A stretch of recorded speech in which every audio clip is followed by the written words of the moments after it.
रविदास यांच्या जयंतीप्रसंगी मुजे महाविद्यालय जळगाव येथील माजी उपप्राचार्य डॉक्टर सुरेश तायडे यांनी स्पीड न्यूज महाराष्ट्राच्या माध्यमातून समस्त देशवासियांना दिलेला संदेश.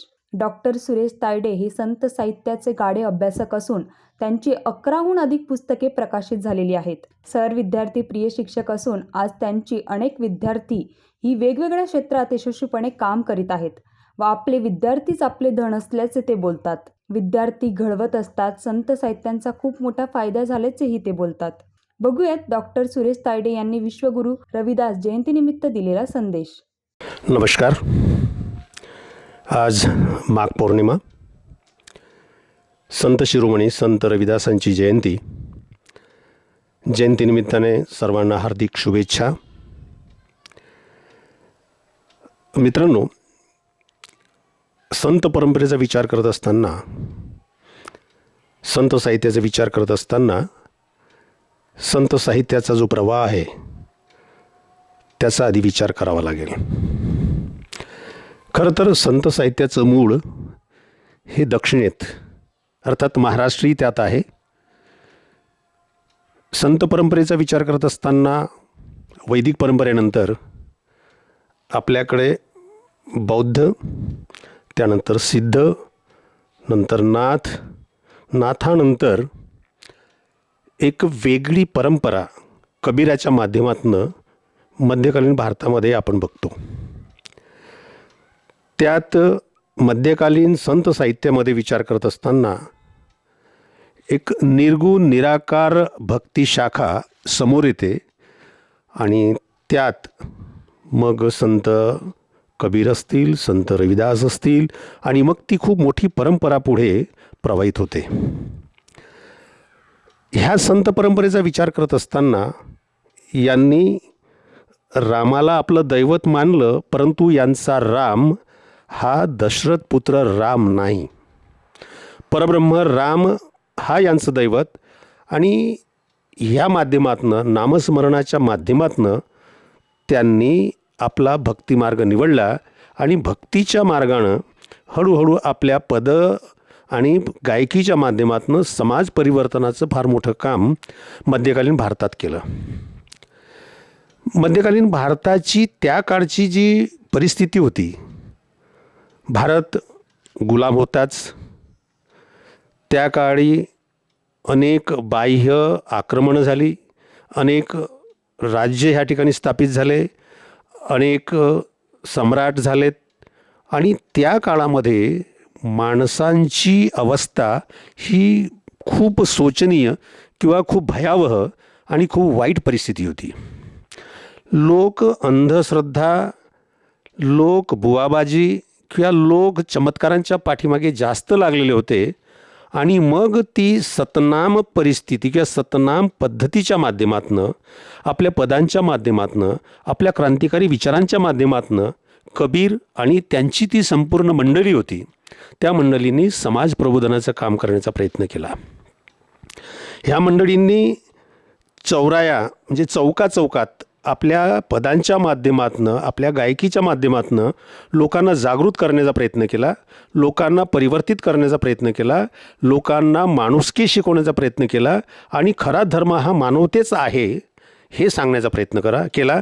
आणि त्यात कबीरानंतर सर्वात मोठं योगदान हे संत रविदासांचं आहे.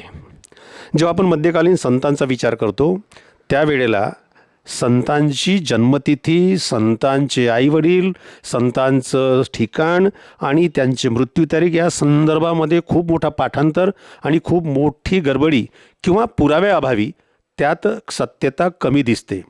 परंतु 14व्या शतकामध्ये, 15व्या शतकामध्ये ही जी काही समाजक्रांती झाली, ह्या समाजक्रांती पाठीमागे खरंच निर्गुण संतांचं योगदान खूप मोठं आहे आणि तीच परंपरा पुढे तुकारामपर्यंत किंवा निळोबापर्यंत आणि तीच परंपरा थेट महाराष्ट्रामध्ये आपण बघतोय की शिवाजी महाराज असतील, महात्मा फुले असतील, शाहू असतील, डॉक्टर बाबासाहेब आंबेडकर असतील, म्हणजे बुद्धापासून चालत आलेली ही क्रांतीची परंपरा, ही शांतीची परंपरा, ही बंधुभावाची परंपरा, ही करुणेची परंपरा, ही तिथून सुरू झालेली परंपरा थेट आतापर्यंत आलेली आहे आणि यात केवळ एकच अपेक्षित आहे की माणसाला माणूस समजलं पाहिजे. माणूस हा सर्वश्रेष्ठ आहे, माणूस हाच सर्वात महत्त्वाचा घटक आहे आणि माणसाला माणूस म्हणूनच वागवता आलं पाहिजे.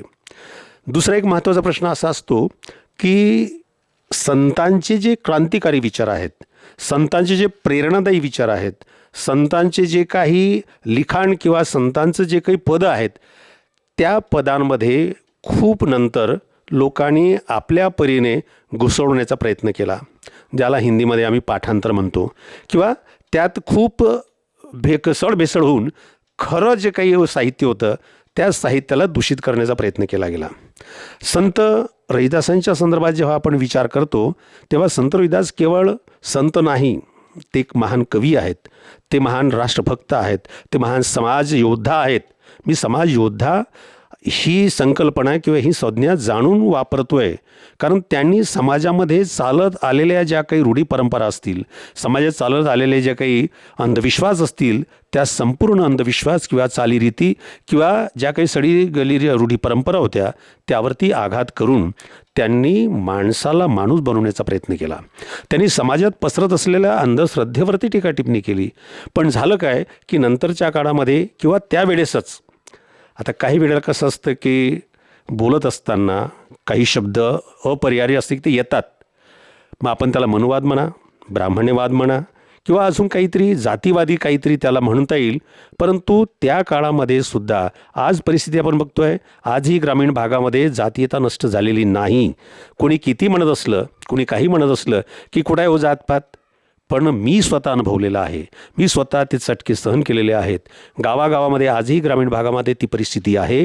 तर विचार करावा की 645 वर्षापूर्वी जेव्हा महान संत होऊन गेले संत रविदास, त्या माणसाने काय भोगलं असेल, काय त्या माणसाला भोगावं लागलं असेल. इवन तेच नाही, त्यांचं कार्य चालू असताना त्यांच्या विद्रोही पदांच्या माध्यमातून किंवा समाज प्रबोधन करत असताना किंवा त्या काळच्या अंधविश्वासावरती किंवा परंपरेवरती आघात करत असताना काही लोक दुखवायचे, काही लोकांची भावना दुखवल्या जात होत्या, काही लोकांची दुकानं बंद होत होती, काही लोकांना ते असह्य होत होतं की एक दलित माणूस, एक चर्मकार माणूस, एक दलित परिवारामध्ये जन्माला आलेला माणूस हा धर्म सांगतोय.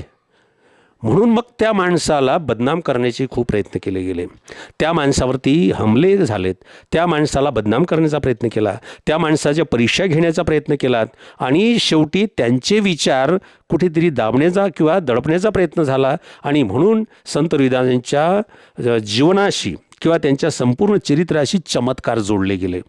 मग ते चमत्कार असतील किंवा त्यांनी त्या राबीने छाती फाडली, मग त्यातनं जनेवी काढला, किंवा त्याच्यानंतर दगड पाण्यामध्ये तरंगला, किंवा मग त्यांनी त्या कठोतीमधून ती गंगा बाहेर येऊन कळं दिलं. ह्या सर्व चमत्काराच्या बाबी आहे. हे सत्यता नाही.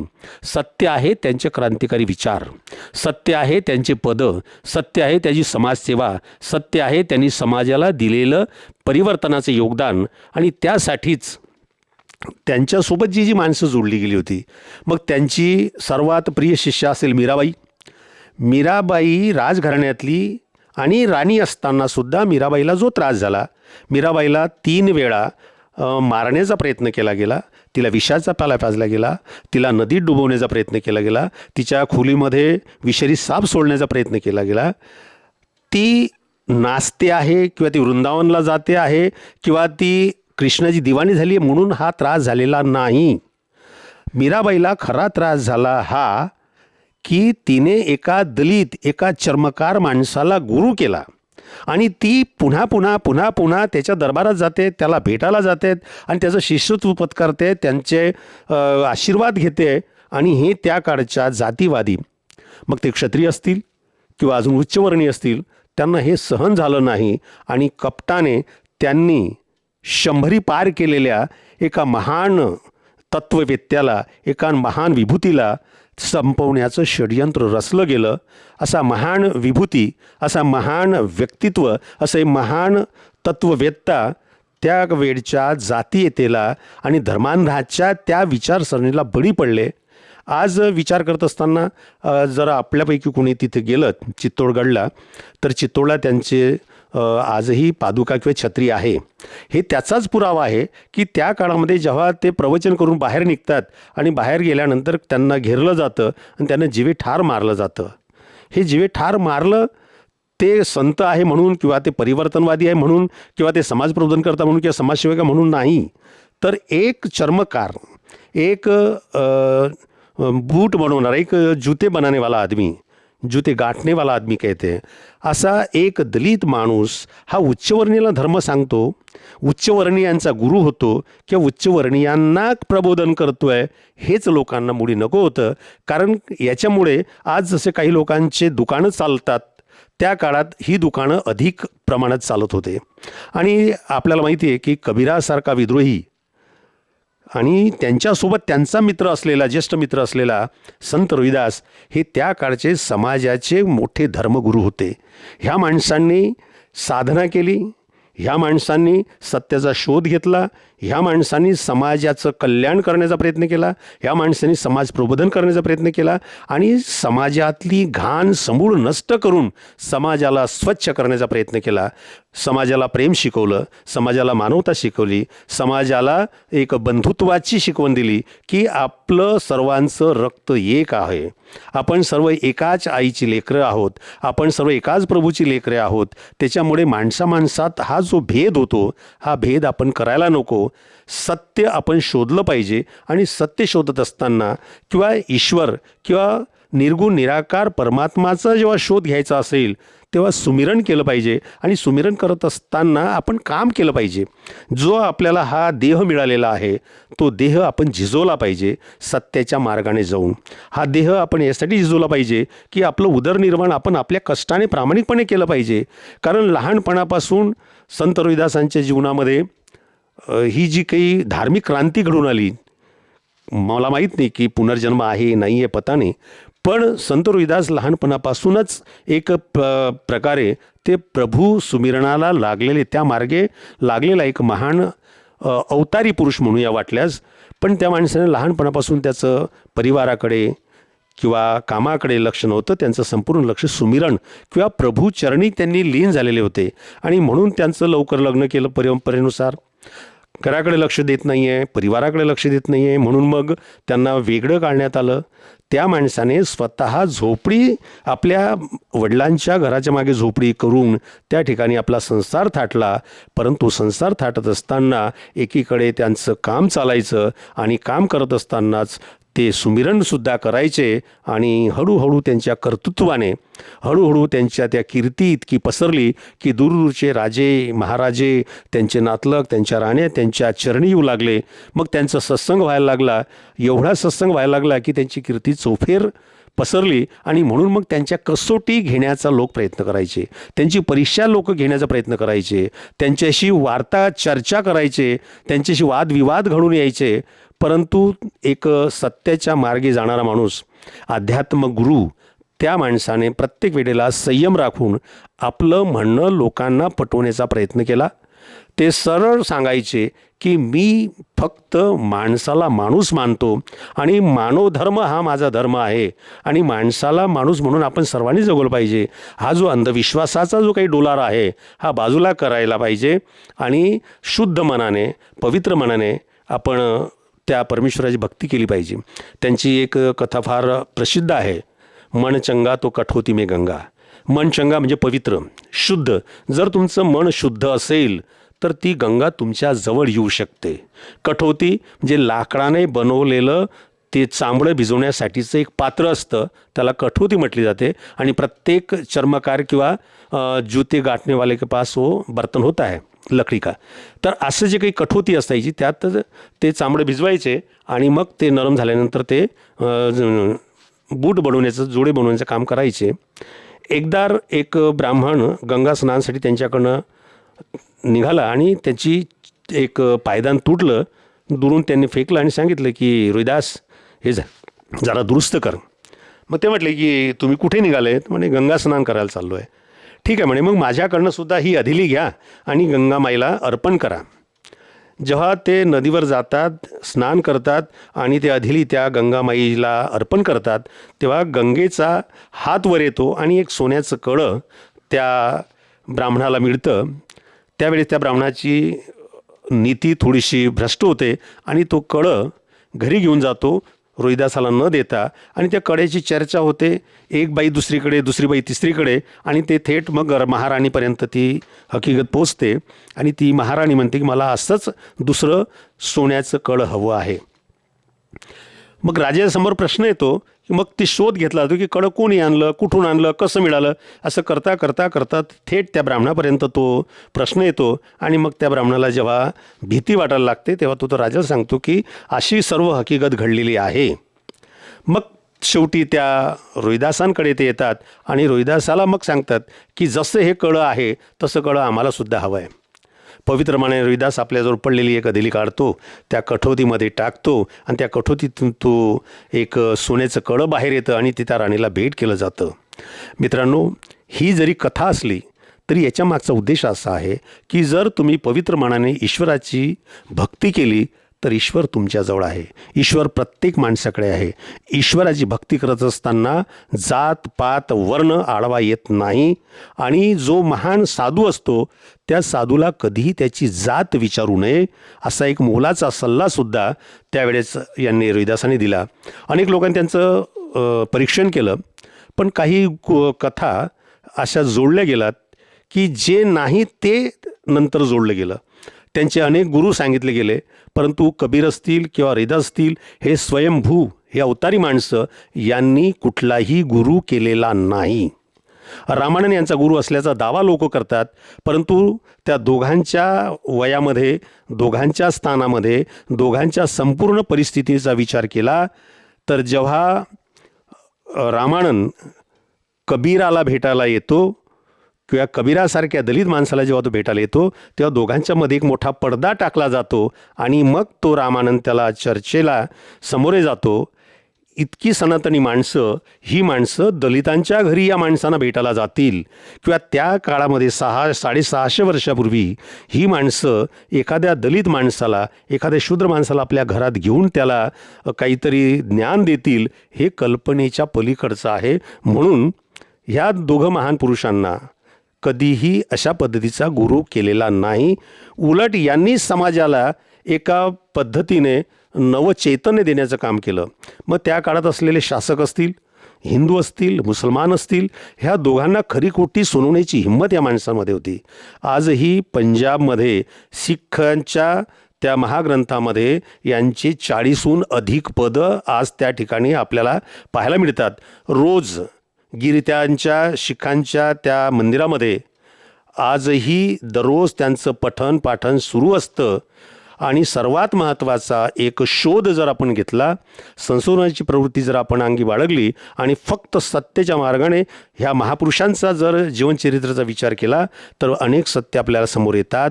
आज जी गुरुमुखी लिपी आपल्याला माहीत आहे की शीख ती गुरुमुखी लिपी वापरतात, त्या गुरुमुखी लिपीचा शोध हा संत रोहिदासांनी केलेला आहे. हे लोक आज मानायला तयार नाही. अशा अनेक गोष्टी आहेत, असे अनेक परीक्षा त्यांच्या घेतल्या गेलेल्या आहेत, अनेक गोष्टींनी त्यांनी हे सिद्ध केलेलं आहे. पण शेवटी ते दलित असल्यामुळे मरेपर्यंत त्यांना अनेक गोष्टी भोगाव्या लागल्यात, अनेक गोष्टी त्यांच्या अंगलटीला आल्यात, अनेक गोष्टी संयमित असून, शांत असून, धर्मगुरू असून त्यांना प्रत्येक वेळेला अनेक संकटांना सामोरे जावं लागलं केवळ ते दलित असल्यामुळे. आणि मित्रांनो, ह्या देशाचं एक वैशिष्ट्य आहे की जोपर्यंत माणूस जिवंत आहे तोपर्यंत त्या माणसाला किंमत नसते.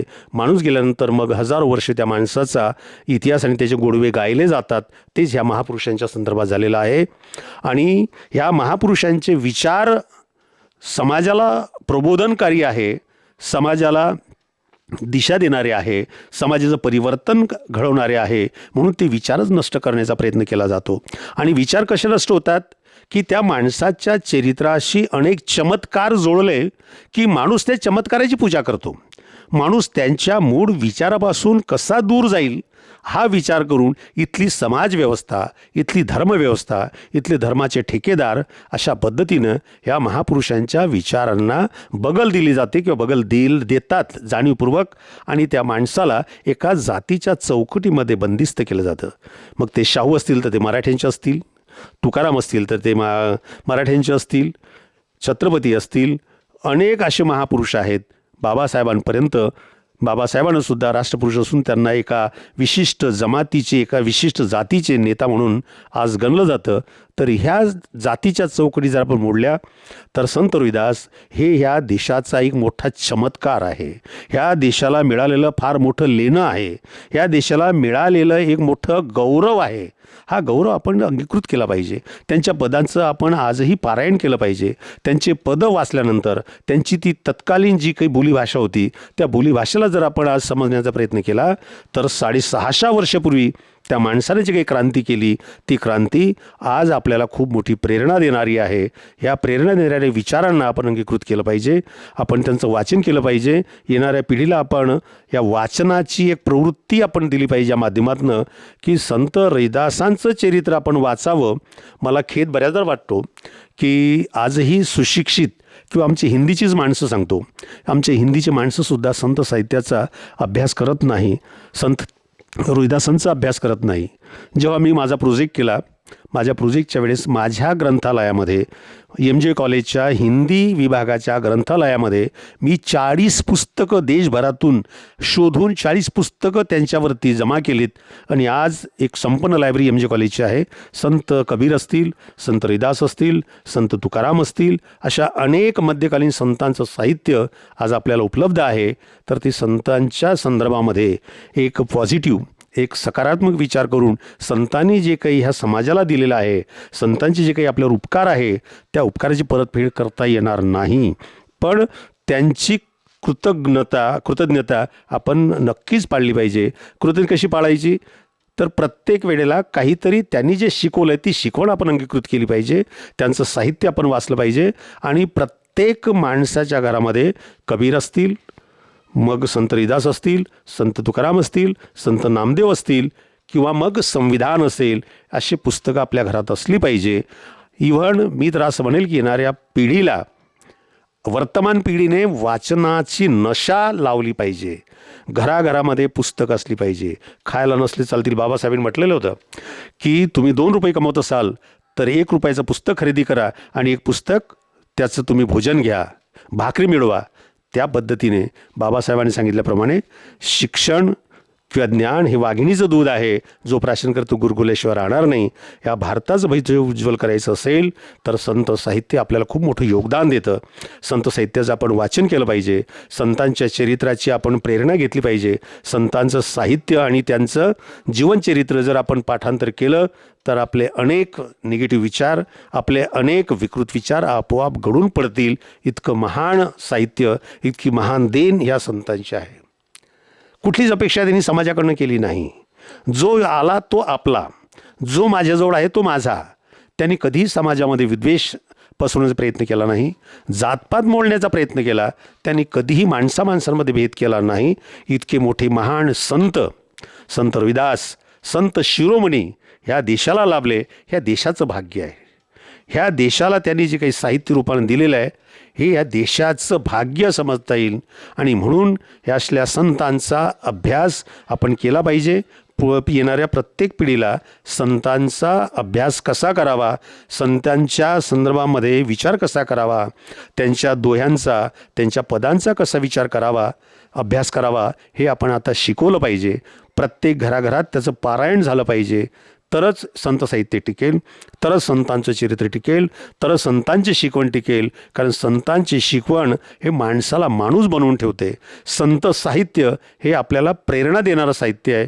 संत साहित्य हे आपल्याला प्रेम, भाईचारा शिकवणारं साहित्य आहे.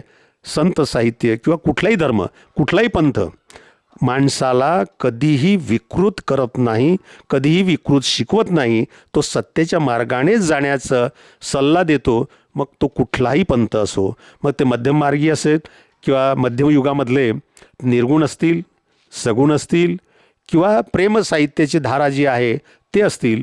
प्रत्येक संताने, प्रत्येक महापुरुषाने, प्रत्येक संप्रदायाच्या प्रवर्तकाने, प्रत्येक धर्माच्या प्रवर्तकाने माणसाला केंद्रस्थानी मानून त्यांना प्रेम, बंधुभाव, समता, ममता हे मूल्य शिकवण्याचा प्रयत्न केला आहे. आणि म्हणून आज आपला देश, जो आपण आपली महान संस्कृती मानतो, जी आपली महान परंपरा मानतो. संस्कृती काय असते? अशा महापुरुषांच्या कर्तृत्वाने त्यांनी जे काही निर्माण करून ठेवलेलं आहे, जे काही आपल्याला दिलेलं आहे, तीच आपली परंपरा आहे. म्हणून युरोपीय देश, पाश्चिमात्य देश आजही आपल्या देशामध्ये येऊन संगीत शिकतात, योगाचा अभ्यास करतात, आयुर्वेदाचा अभ्यास करतात. अशा अनेक चमत्कारी गोष्टी आपल्या देशात आहे. याच्या पाठीमागचा उद्देश असा आहे की इथल्या संतांनी, इथल्या महंतांनी, इथल्या महापुरुषांनी, इथल्या तत्ववेत्तांनी स्वतःचं जीवन नष्ट केलं, पण ह्या देशाला अमूल्य अशी देणगी, विचारांची देणगी, समतेची देणगी, न्यायाची देणगी, प्रेमाची देणगी देऊन गेलेले आहेत. त्याच्यामुळे आजच्या दिवशी संत शिरोमणी रविदासांचं स्मरण करणं हे पुण्याचं काम आहे. प्रत्येक भारतीयाने त्यांचं स्मरण केलंच पाहिजे. त्यांना मी त्रिवार अभिवादन करतो आणि थांबतो. जय रविदास.